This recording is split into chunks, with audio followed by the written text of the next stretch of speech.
As we've seen, you can use calculus to come up with the equation of a tangent line. And we care about tangent lines because the slope of that thing is the slope of the graph at that particular point.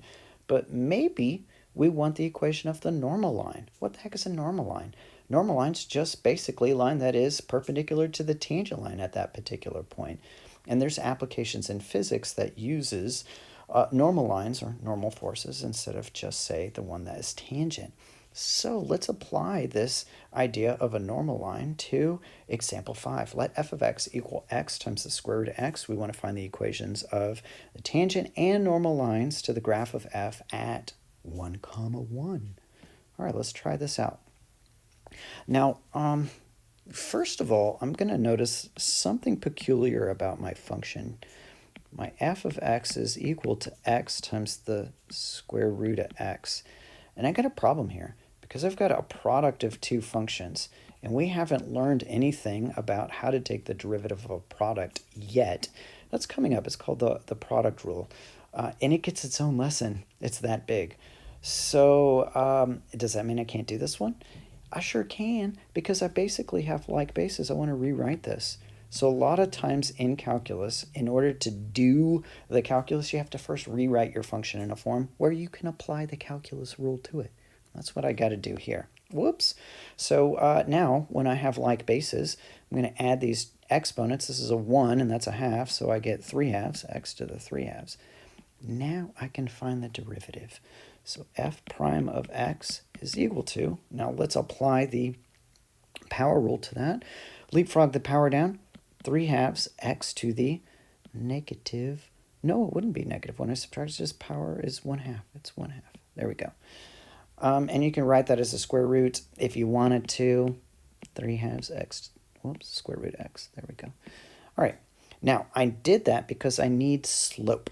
So for our tangent line, it's just the value of the derivative at 1, right? At this 1 value right here. So I get 3 halves times the square root of 1, which is just 3 halves. So there's the slope of the tangent line. How do I find the perpendicular slope? Remember that perpendicular lines have negative reciprocal slopes. I don't think I spelled that right at all. Here, let me clean this up.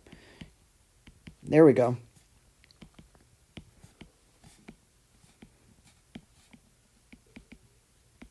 So we probably said in geometry you reciprocate your slope.